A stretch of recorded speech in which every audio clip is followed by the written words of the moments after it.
In the past, you have been critical of the Tigers' Javier Baez. That's true. The whole contract that he signed was outrageous, and you didn't even say hello to me. I don't know if I want to do this question, Coca. All right. No, of course I do. Last night, so it must be from 2 days ago, he hit the game-winning 3-run home run in the bottom of the 11th, his second 3-run homer of the game, and he's batting .309. What do you account for this drastic improvement over the previous seasons? And did you ever see that in your time with the Marlins? Love the show. Well, you just redeemed yourself. However, I do like the hello Davids before your questions. Keep the questions coming. We are so close to Wednesday, June 4th. Spoiler alert. Nope, no spoiler.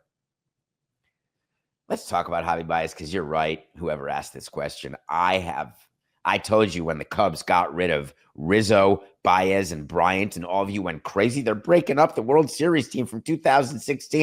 And I said, that's true. They're getting rid of 3 guys who stink because they don't want to overpay them. And you should want your GM to get rid of players a year too early instead of a year too late, or sign contracts because they're emotional because of you.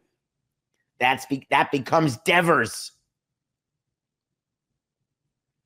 So Javier Baez got a sucker in the Detroit Tigers to sign him to this crazy contract. And what I didn't really understand about it is that the Tigers were not in a position to be good, though they had an opportunity. They had some good young players, but they had to wait for my guy, Miguel Cabrera, to age out of his contract, which he's done. And now the Tigers are rolling. And Javy Baez is a huge part of that. Now, it's true. This is year 4 of Baez's 6-year, $140 million contract. So the first 3, not good. The first 3, negative WAR. He was hitting barely above 200. Stunk. But this year, his WAR is almost 2 just for this year. He's already got 5 home runs, 27 RBIs. He's playing center field this year. But what's crazier than anything is listen to what AJ Hinch said about him. I am so happy for that guy. I don't know if he's going to tell you how important it is to him. I don't know if he's going to tell you how much it means to him, but I know it does. And our whole team explodes, not just because we win, and not just how we win, but the fact that Javy's right in the middle of it is so awesome for this team and for Javy himself. I mean, he's all in. You know, I mean, we ask our guys to be all in, and here's a guy who has been through a lot in his time here and continues to battle, continues to fight, continues to try. This is a classic example of a manager having the back of his player, because almost every part of that statement was total horse hockey. Because Javy Baez was not exactly the perfect teammate over the first 3 years of this contract.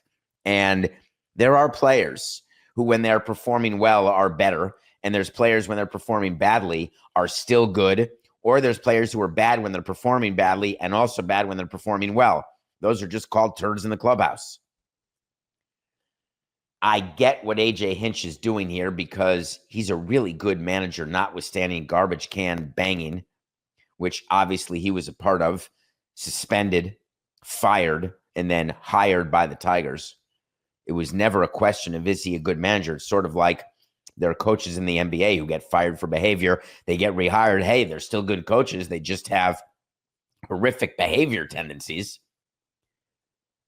The thing about that sort of soundbite about Javy Baez is he's not talking to the fans or to the media there. He's actually talking to his teammates. He's talking to his clubhouse. He's saying to the clubhouse, listen, we've got an opportunity here to do something. We are 3.5 games up. We are 29-15 with the best record in the American League. We're all about trying to get to the postseason, trying to get to the World Series, trying to get a ring for the first time. Tell me, Coca, have they won since 1984? It's 40 years ago. Obviously, that was off the back of my head. and a correction could be coming. I believe that was the Jack Morris years when he was a Tiger, but that doesn't sound right either. My brain is telling me weird things on a Friday. It is 84. Yes! Give me a cognitive test right now. Right now. That is an elephant. Okay, good. A, B, C, D. Oh, no, I don't need to do the alphabet. Can you imagine that's the cognitive test? Hi, I'm the President of the United States. I know the alphabet. Where were we? Javy Baez. Do you know the Twins have won 11 games in that division, and they're still only 24-20 and in fourth place of that division? Would you imagine that the American League Central is better than the American League East when everybody's above 500 except for the White Sox, and the American League East, no one's above 500 except for the Yankees? Baseball's the greatest. Where do I end with Javy Baez? Do I think he can end this season hitting over 300? Man, that's going to be harder than you think. Hitting 300, very few players do it. That's like MVP vote style stuff. Do the Tigers have what it takes to win the division? Yeah, I think I probably picked them to win their division. Or I may have picked Kansas City. I don't remember who I picked, Coca, but you do. I just want to say that AJ Hinch, you're really smart for giving us that sound on Baez. It's your best hope to keep him performing